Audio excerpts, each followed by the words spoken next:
Hey, what's going on, everyone? It is Chris, and welcome back to Manic Maniac Recaps and Predictions. And we are continuing with our series of Survivor Worlds Apart. It's officially podcast number 1 with my good friend, Gocubs711. You know, the thing about Milwaukee is the people there don't really walk that much. It's more of a slow jog. It's Mill Slow Joggy.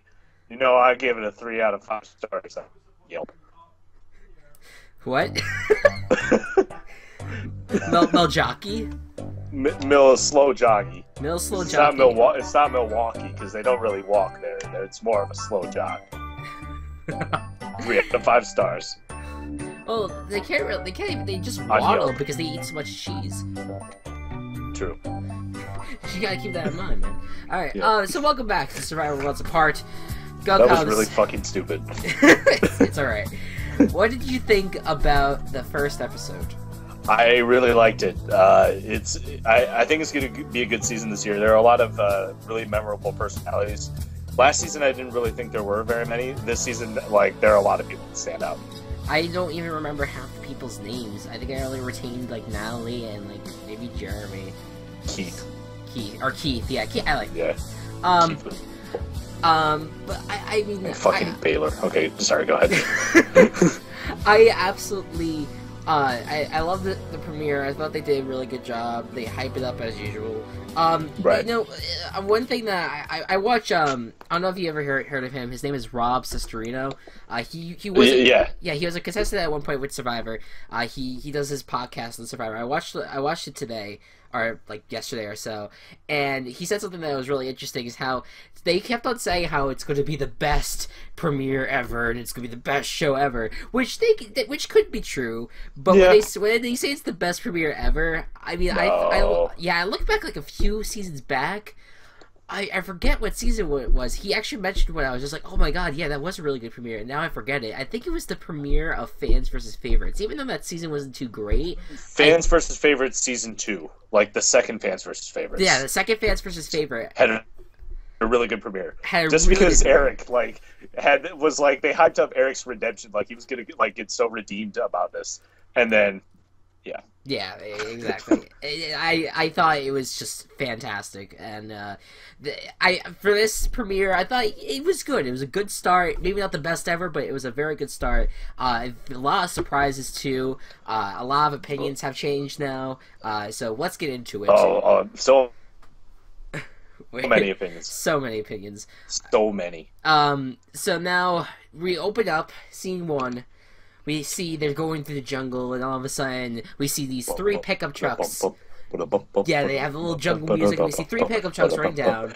And we see the white collar, the blue collar, and the no collar.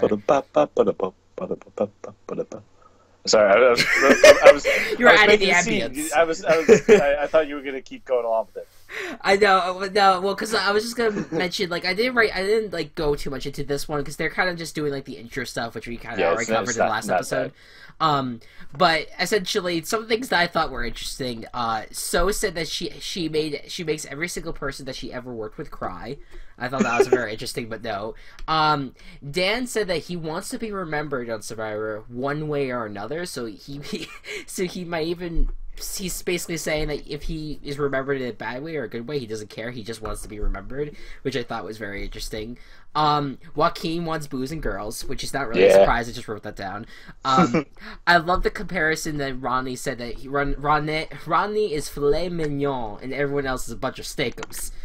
Yeah. That was an interesting comparison. I was just like, all right, good stuff. So they all arrive, they all go on the mats, and Jeff is there to greet them, and he's talking about the twist. He goes back and forth with everyone. He points out certain people. They talk about, oh yeah, I'm white collar because this and this and this. I'm blue collar, this. You know, they have all these things that are happening. I'm a coconut vendor. Yeah, I'm a coconut vendor, exactly. Something that I noticed real quick, too, while they're doing, like, the little exchange, Ronnie, I think Jeff goes to Ronnie at one point, and Ronnie lies about his profession right away. He said that he moves furniture, but he's actually a contractor. He's a general contractor. In my opinion, I thought that was a dumb move. Well, that's not a career to lie about. Yeah, exactly. I don't know. I felt like that was such a dumb move. Why would you lie about a career? I mean, like Tony had a bit of a reason when he did it in Brains, Bronze, Beauty. Yeah. I mean, like once the I forget what her name was, but like Sarah or something, like figured him out. Hey, you're another cop. He didn't come clean at first, which I thought was dumb. That was another season. Yeah, I gotta stop talking about other seasons. No, that was basically the mirrored version of this season. Yeah. But like, yeah, you're lying about a general contractor. I don't think anyone's gonna be like, "Oh my god, this guy's a contractor. He Get can him build out. houses. He's gonna win the game. He's gonna win the game." Exactly. I don't think that's something to lie about. I mean, there's not really too much of a difference between that like the moving the furniture and general contractor. I mean, of course there is a difference, right. But like in terms of like brain power, it's just that was a Winnie the Pooh laugh. Yeah, like I have no idea. Just Winnie and Pooh just joins in. All right, Pooh. All right. Welcome to Survivor Recap. And he's... bother. I just don't understand the whole point of that. So I was like, all right, Ronnie, whatever. One of my favorite lines that well, Joaquin says that he doesn't want to be judged by the tag of being white collar, and Jeff goes, "That's right. Judging a book by its cover could be a costly mistake. Now pick a leader." Just it was like completely just. Oh yeah, you're gonna make a mistake. Like, you know what? Here, go ahead. Completely obvious. Completely obvious. Like, I didn't understand, like, you're just like, alright, so judge your book by its cover, so look at them and just assume they're a leader, and there you go. That's because I'm pretty sure that's it could be costly. It could be costly. You had to think about it a little bit. Right. So then they go ahead and they start talking to each other. Max says, which is something that I thought was really good foreshadowing. The biggest mistake you can make is putting yourself in a leadership position. Wise words from Max, and that leads into Joaquin being picked as the leader for the white collar tribe. Dumbass. Right. Dan ended up taking his role as the leader of the blue collar tribe, and Will took his role as the leader of the no collar tribe. Now, Joaquin and Dan, they had their reasons for, okay, yeah, I'm going to be a leadership role. Oh yeah, I'm leadership role. We're just working together, whatever it is. Will was chosen because he promised sandwiches for the no collar tribe. And I looked at the guy, I was just like, you know what, he's going to be a good character on the show. Yeah. Sandwiches are always a plus. The sandwiches, and like, I was wondering like how they can make the sandwiches, but I guess like I don't know, like how would you make the sandwiches? I mean, I get was it that team that picked at the crabs, or was that like the blue collar? I saw that. I don't remember. I don't know how he would make sandwiches, but he promised sandwiches, so I mean, you just, that's what you have to go with. So then followed by that, you had Mike, and Jen, respectively for their tribe, be chosen as the second leader, basically. They'd be standing next to their leaders. And now, as the contestants walk away from the camps, and they're all heading out, and oh, by the way, the reason that these leaders were chosen was because they would have to make a decision later on, which we're going to get to. As the contestants walk off their camps, Carolyn basically proclaims that it's survivor warfare, and that ultimately brings in the episode title, which is "It's Survivor Warfare," which I thought was a really good premiere title that they chose. Definitely. And I feel like Survivor usually does that. They usually pick a really good line to have as their episode title, except if it's like just really stupid. You're just like, yeah, why is it called this? And then you realize later on, just like, okay, good one, Survivor, I guess. So then, the first tribe that we see that arrives is the No Collar tribe. Nina is talking with her tribe, and she reveals about her ears. And the tribe is very there for her. They say, we got you, we understand. And Nina was very happy about that. That's a little foreshadowing going into next episode, we think. Well, no, let's not get into that yet. That's next episode. This is this episode. We'll talk about the preview near the end of the episode. Yeah. So now, The choice that the leaders of the tribe had to make is choosing between honest and deceived. So the two people that were chosen as the leaders... Can I do this part? Oh yes, go ahead. Okay. So there were two bags that the leaders were given to choose. There was an honest bag, which was a huge ass bag of beans, and then there's the deceived bag, which is a really tiny bag of beans. You also got a little clue for where the hidden idol was. Now the three teams, it was interesting to me because they all sort of had a different reaction. No Collar chose the honest bag, brought it back to camp. They were like, "Here, they were straight up instructions. We chose the bigger bag." Everyone believed them. Right. Blue Collar, they get the bag. They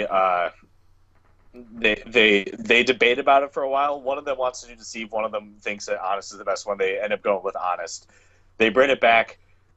They say that they did honest. They told them about the two things, and one of the girls was a Cherry. Sierra. I'm bad with names, like right off the bat. Was like, bullshit. That's not a big bag. You lied to us. Which, like, to not trust someone like that quickly. I don't know. That just doesn't seem like a good idea to me. Yeah, I mean, like, I know you do want to stay on guard, but that was a pretty big bag of beans. Even to be that open about like how much bullshit you thought that was. Right, exactly. Like, that's something that you keep to yourself, because otherwise you're going to be a loose cannon early on. And then White Collar decided on the bag, brought it back, and said that that was a neutral. Because they didn't know what the honest bag was going to be. Well, so yeah, they essentially said that there is a. Go ahead. Yeah, they said there were three options. They said there was honest, neutral, and deceive. There wasn't any neutral, but they said that there was, and they chose the neutral option.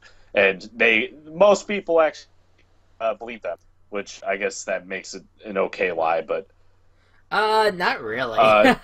Yeah. It's like Shireen, Max, and Carolyn kind of caught on, and like yeah, that's true. Yeah, they all kind of caught on right away. I don't know about Tyler's reaction; we didn't really see that, but they all kind of caught on. But they all were like, "Oh yeah, but we would have done the same thing if they chose Deceive." I thought it was a bad lie, honestly. Like I thought, yeah, I don't know. They went with neutral because something bad would have come with the honest or deceive, and I think Shireen said it best. Where when it comes to Survivor, there's either one or the other. There is no in between.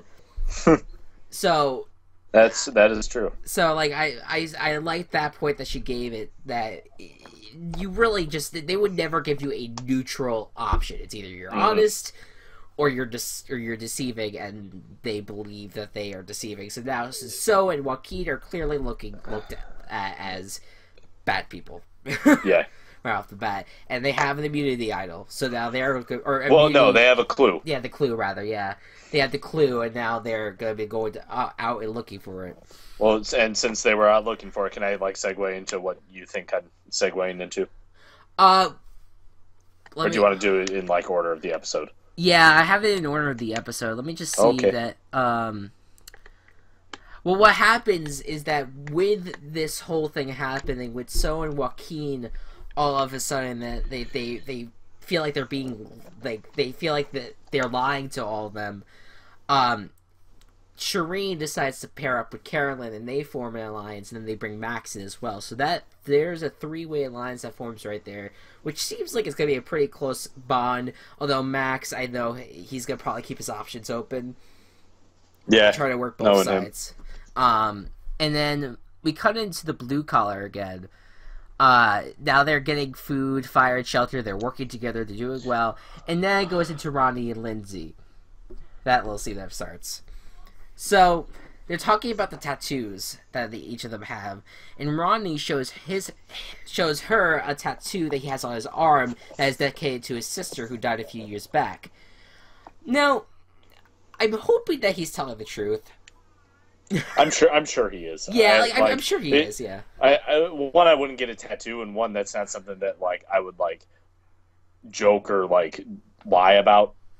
Yeah, I'm hoping that's the case. I think that is going to be the case. The way that he described it, though, that he knows that it's that story of his sister dying is going to get to a girl's heart, and which it did. Which it did, and good power to him. That was a good strategy on his part. Yeah. Hey, maybe his sister would have been proud of him for that using that.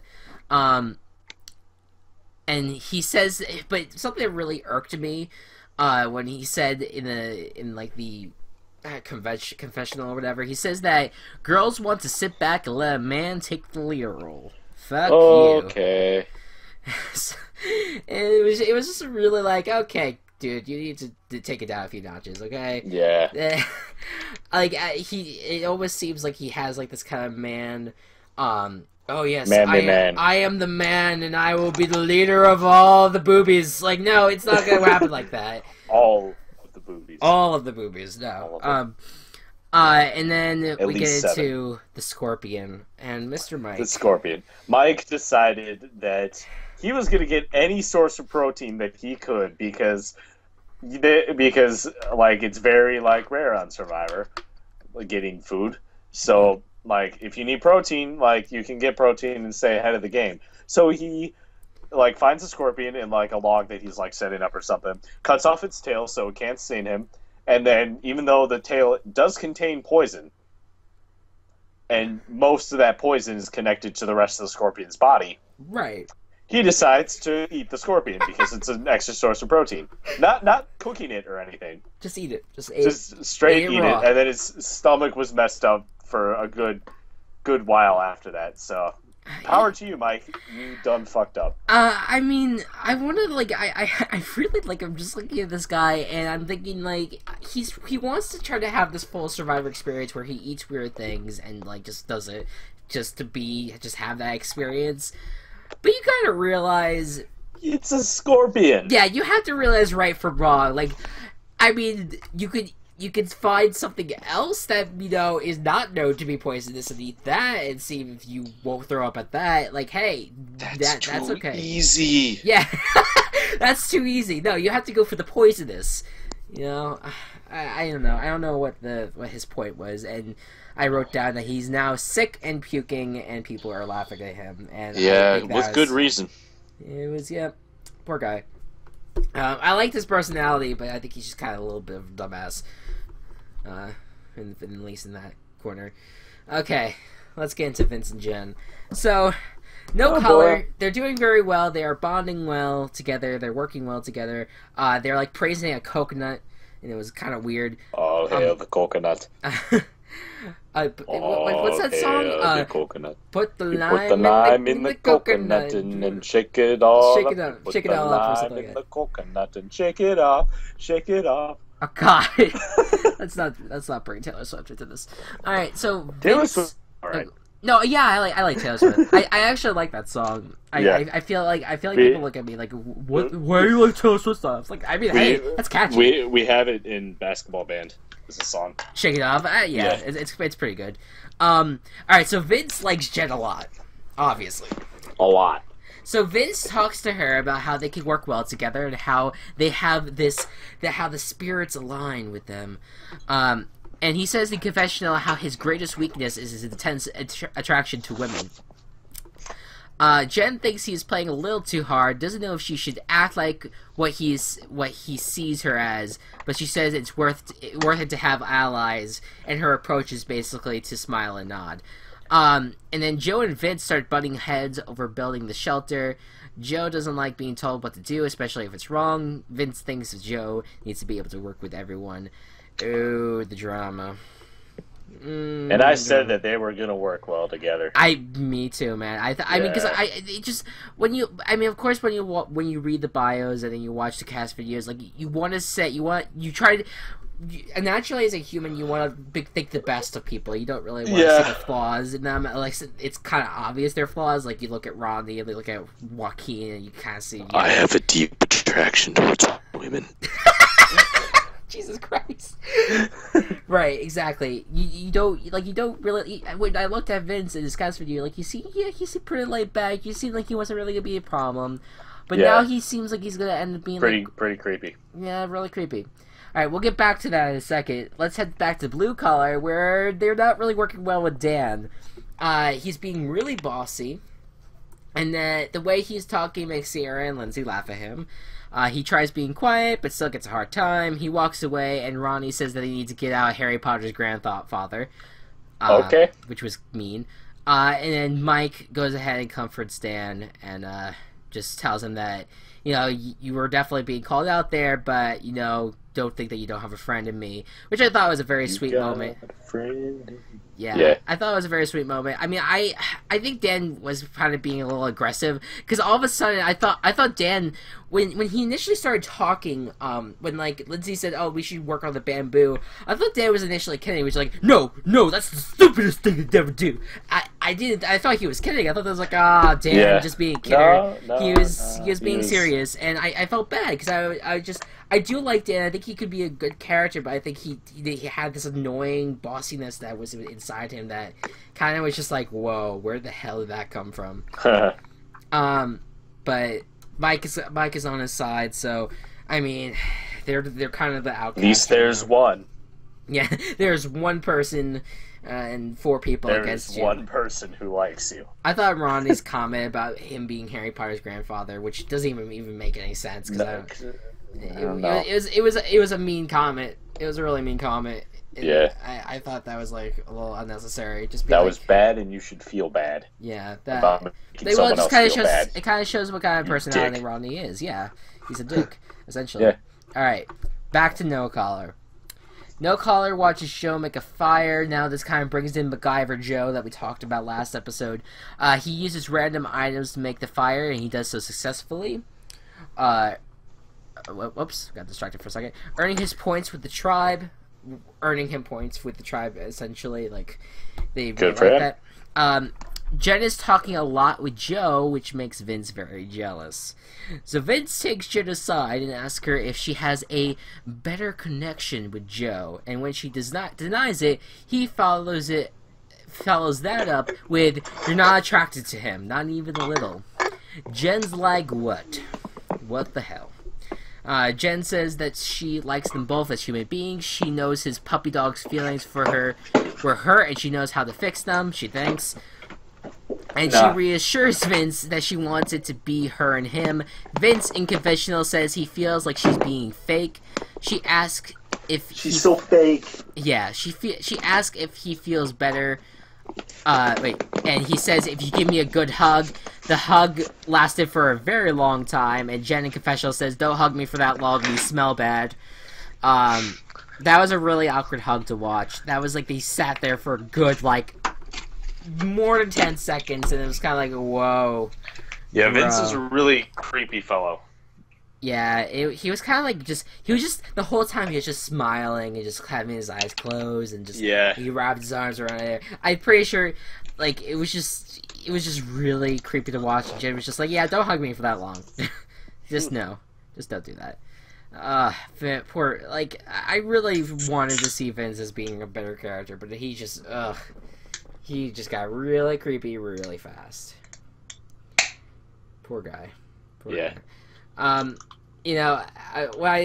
feel like I want to compare him to something. I want to almost compare. I feel like he's gonna turn into like kind of like a Philip, but not like when he's absolutely nuts. I just think that his emotions are really gonna get the best of him. It's hard to duplicate Special Agent Philip. True. I mean, I'm trying to think of a better comparison, but just someone who has just like their emotions are so out of whack that they just start doing really weird things. Yeah. I can compare him to me. No, kidding. No. So I just hopefully Vince grows out of this whole thing, which something just tells me it's just gonna grow even worse. All right, finally we're getting back to the White Collar, and they immediately are starting to have problems with the shelter and making fire. And this is probably one of my favorite moments in Survivor thus far. Carolyn watches So and Joaquin as they go up to help, quote, "get supplies for the tribe," where in reality they're looking for the idol.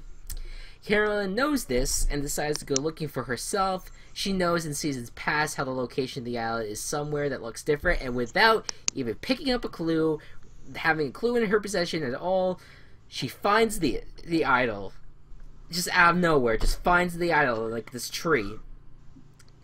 And she says it's perfect because everyone thinks that So and Joaquin could have it. Like, wow.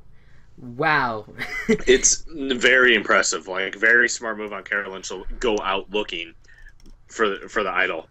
I was just shocked. When she saw So and Joaquin doing it, like, Russell was impressive when he did it, like finding 3 idols without a clue. Right. But after the first one, people knew that he was looking for the second and third one. Yeah. And they knew that he probably had it at that point. Nobody knows that Carolyn has it except for Carolyn.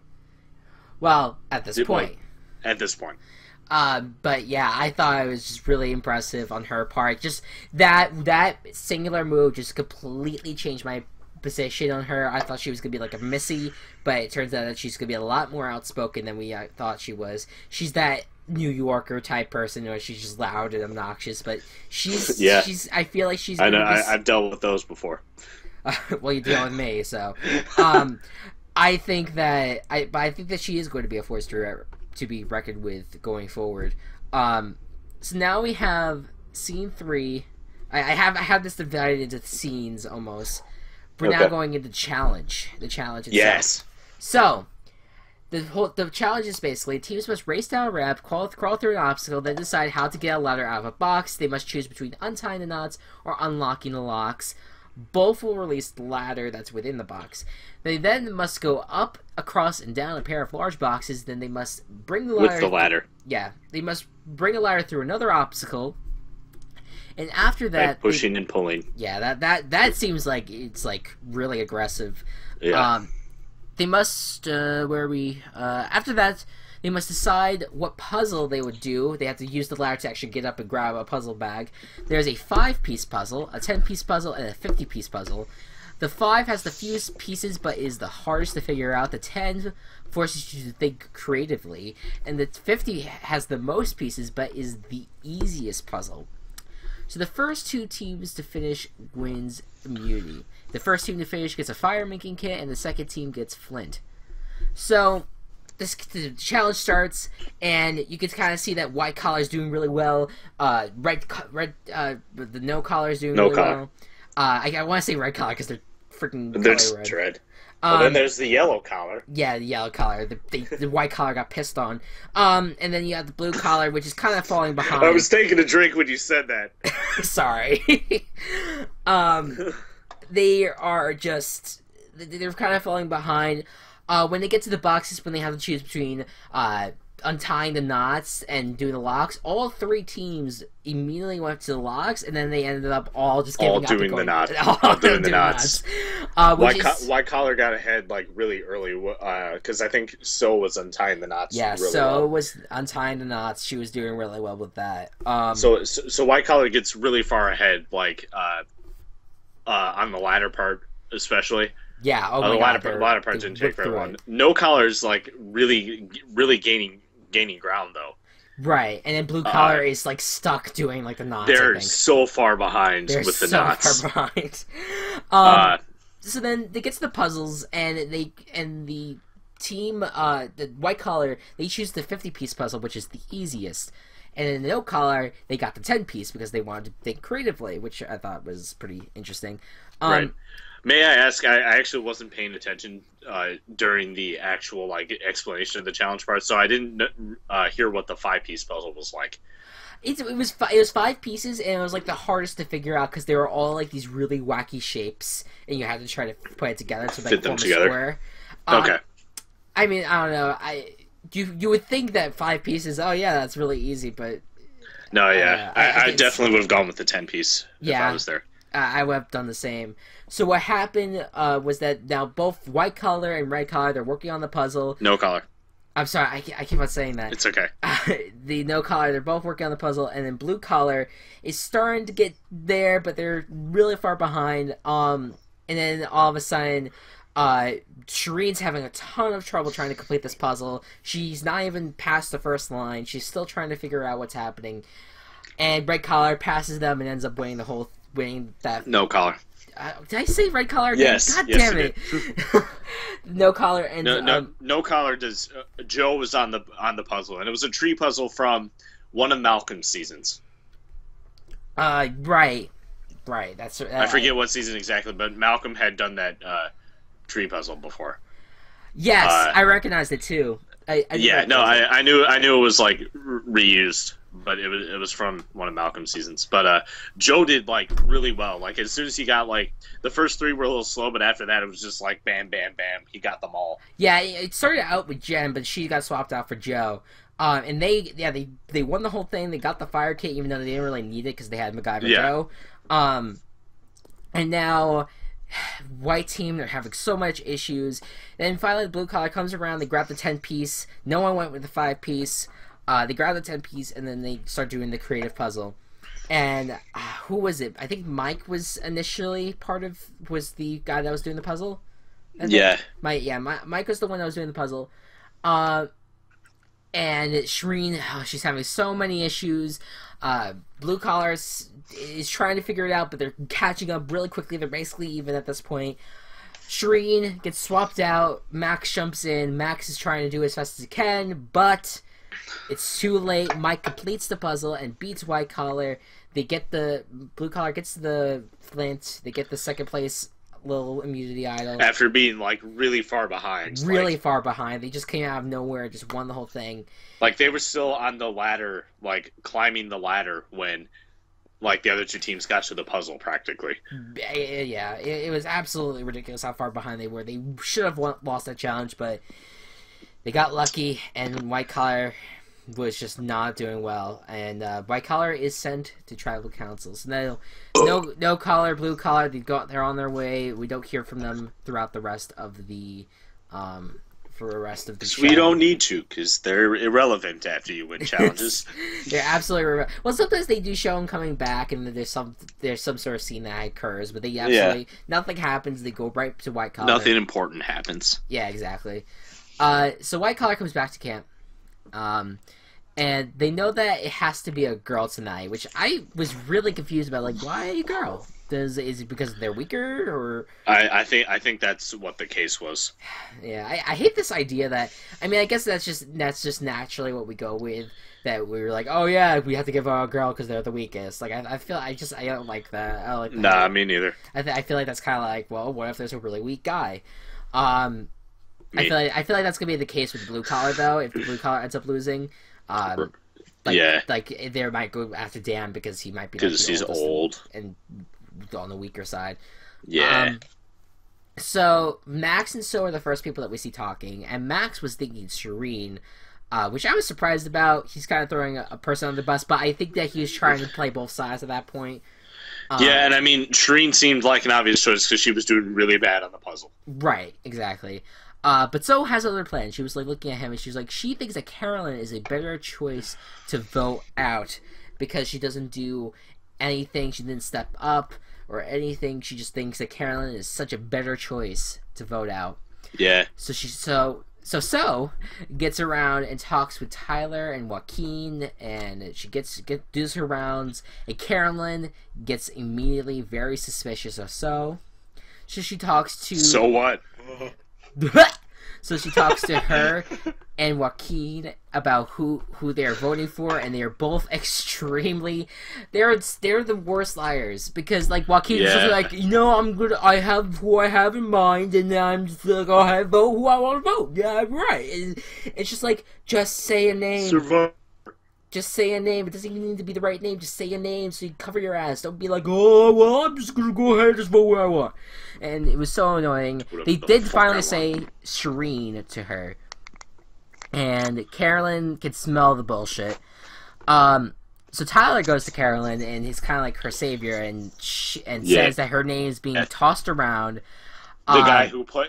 Tyler, the guy who played on 7 professional football teams. Maybe he was having trouble with a football player, and he immediately routed them out, and that's why he keeps on getting kicked out. 7. Oh my God. Professional football teams. 7 professional football teams. So then she Carolyn kept on saying, "Oh, well, you don't have to worry about it. None of those people have like the immunity idol. I know it." And he was like, "Why? How do you know?" And then she admits to Tyler that she has the idol. And so Tyler just kind of like, I don't know what his advice is. I think he says not to play it. Yeah. Play it. I was kind of confused with what his advice was. I think he was advising not to play it, but anyways, after Tyler and Carolyn talk, Carolyn meets with Shireen and Max, and they meet and they agree that they want to vote out So because that she's just not to be trusted ever. No. So Max says that he wants to make sure he's with the numbers, so he does not know for sure who he's gonna vote for. So he then agrees to go talk with Tyler, since Tyler is basically the swing vote. Max talks to Tyler, and they weigh the pros and cons of keeping either So or Carolyn. So, strong competitor, she could do really well in challenges. She worked through the knots, but she's just not to be trusted. She's not someone that you want. She's a snake. She's a snake. You do not want her falling in the competition. Carolyn, she isn't really that strong a competitor. She can't compare through challenges, but at least she's a little bit more trustworthy than So is. True. And basically, Max and Tyler end up being the swing votes in this particular scenario. So now we get the Tribal Council, our favorite part of the show. Very odd Tribal Council, in my opinion, but we'll get to that. So they opened up about Joaquin and So's decision in the beginning of the show. So Shireen immediately admits, "Oh yeah, we didn't trust them," and Max says that he would have made the same decision, but would have done a better job lying about it. So, I'm like looking at this already, like, wow, they're being really honest. They're being really honest for a Tribal Council. Like, usually everyone gives, like, the vaguest answers. They're like, oh, well, I mean, no, well, they gave us the information that we need. Like, the way that Joaquin was talking earlier about who he's gonna vote for, that was the way that he should have been talking in Tribal Council. But it was just like an episode of Dr. Phil. Everyone was just being openly honest with one another. We gotta help me, help you, help me, help you, help her, help me, help him, help you, help me, help you to vote him out. Yeah, exactly.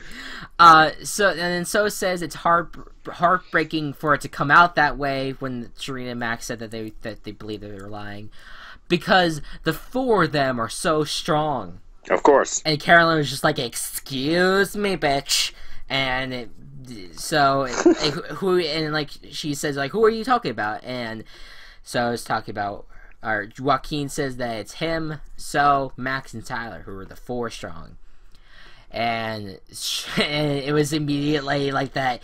The music all of a sudden like just drops into that. Yeah, it's like fuck you. You're not part of this. Like it was kind of like the music drops and it gets all dramatic, and Shreed's like announces that the game is afoot. And Max says, "A very wise man once said," and that's, I looked it up, and that's referring back to Survivor One World's Tarzan, that was an interesting character.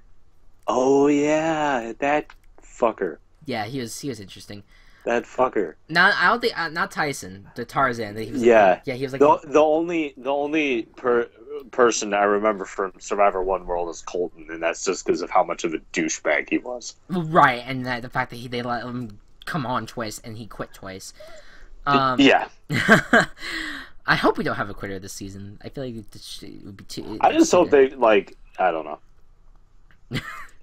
You could go ahead and finish if you. Nah, it's fine. Alright, so Carolyn comes right out and says Max and Shireen have been with her since day one. The honesty is so fucking real right now.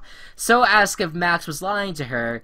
Max obviously does not respond, and Carolyn just chimes right in. "I know my name is out there." So admits they were planning to vote Carolyn out.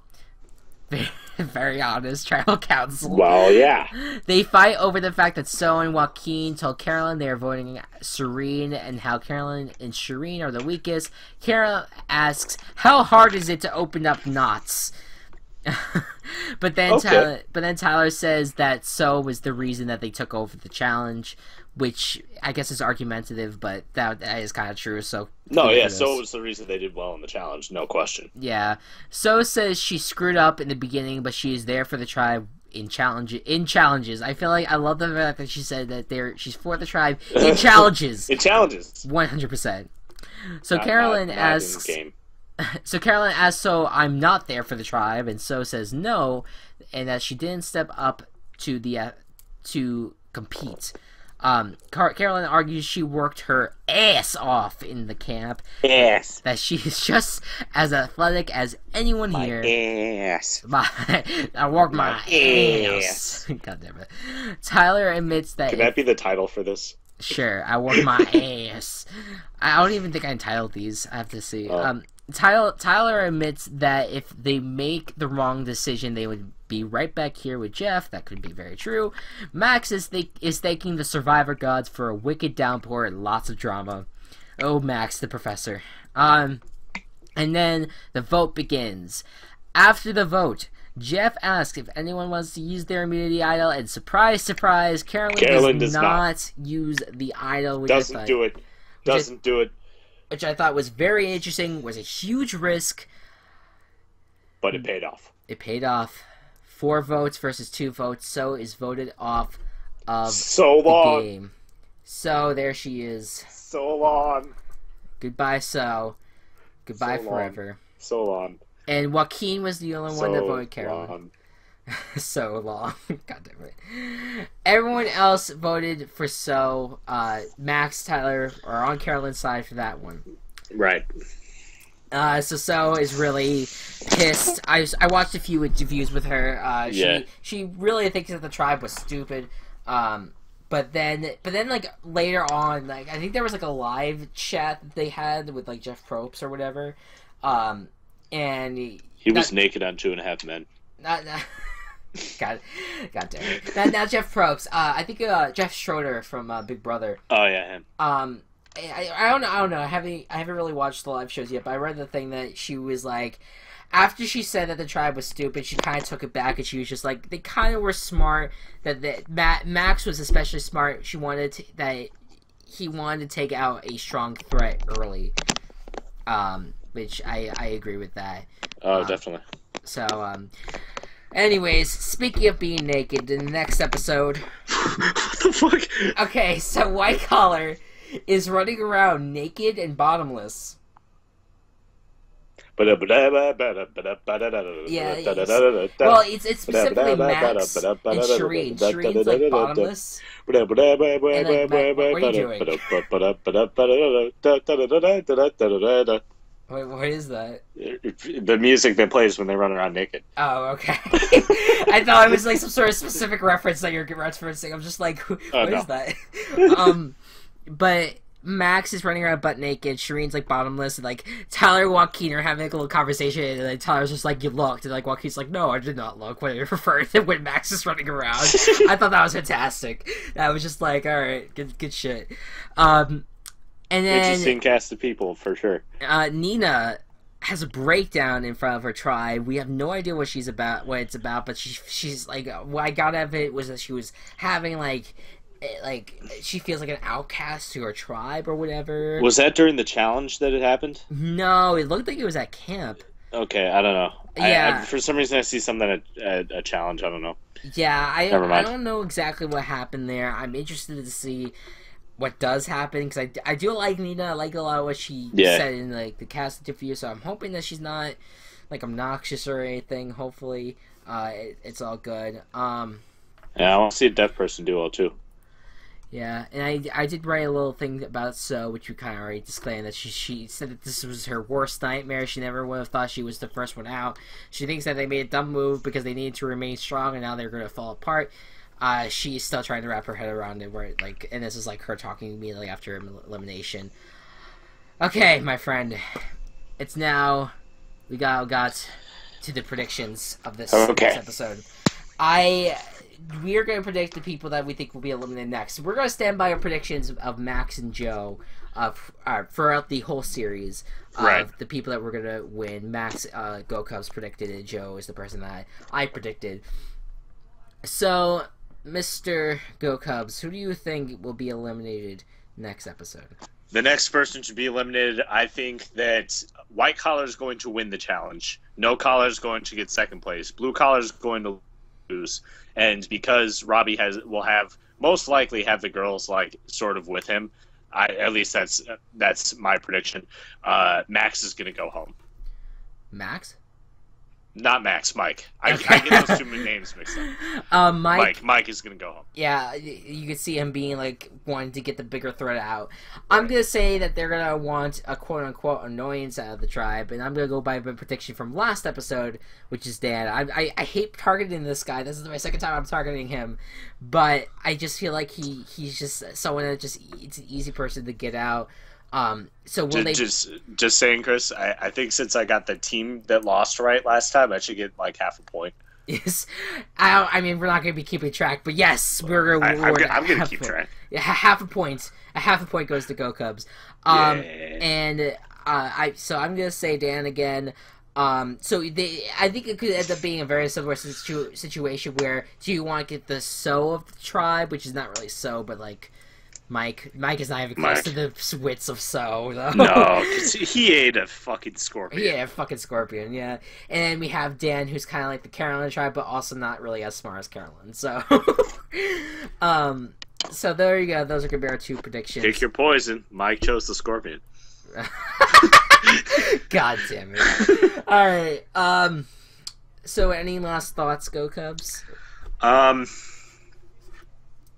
You know, Bowser really needs his own game. Like he should definitely get a 3D platformer just like dedicated to him. Thank God this is a video game commercial, man. Or not commercial channel. Because like I mean, like if we're just doing this for like if this was actually like a series like TV show recap channel, you just start talking about Bowser, people are gonna be like, what the shit, man. And I agree with you. I think Bowser should get his own video game, and I think Mario should be the enemy. And I think we should. No, Mario doesn't necessarily have to be the enemy. He just can't like be like with Bowser like as a protagonist. Like it's got to be like all Bowser. Maybe the Koopalings too, but Bowser's got to be. Or Bowser like, has his own enemy or so. Yeah. Oh, God. No, I would love to see that, dude. Like seriously, Bowser I think it would be great too. But what the fuck are we doing? All right, anyways, oh, dude, real quick. I mean, just because it does go along the lines of Survivor. Big Brother is coming back on June 24th. They just announced that. I'm very excited about that. 3 months away. They're actually, the way that they did it was that Wednesday is going to be, it's premiering on the Wednesday, June 24th, and then Thursday will already be an eviction the next day. Wow. So it's going to have like an overnight vote. So I'm hoping, I don't know how I feel about that because I feel like it's just way too soon to really just jump right into an eviction. But it makes it exciting and like the most twisted summer ever. Yeah, exactly. Because that's what they're going to try to do. They're going to try to like out-twist last summer, and they're going to not only have Team America, but also have Team Canada. So like America gets to pick a team, and then like Canadians who don't even watch the damn show. Well, it's very funny that you bring up Canada, because I was just about to say that at the end of this month, it's now March, at the end of this month, we got Big Brother Canada coming on, and Wait, are you fucking serious? Yeah, it's season 3. It's season 3 of Big Brother Canada. I didn't know that was a thing. It's an actual thing, and I advise you. I'll talk to you after the podcast, but okay. I saw the second season. It's a lot more of a show than like Big Brother US is, if you know what I mean. Yeah. Like it's a lot more like there's a lot more things that they do to make it entertaining. Okay. But it was pretty good. I enjoyed watching it. I'm looking forward to season 3 that's gonna be coming out. I'm gonna try to watch it online, and like I said, you should try to watch it too if you get the chance. But yes, that's gonna be coming. I don't know if we'll do a recap series about that, but just to put it out there that there's other Big Brother stuff coming. And yeah, that's about it, guys. So thank you all so much for watching another episode. A lot shorter than last time, thank God. Alright. And we'll see you guys next time.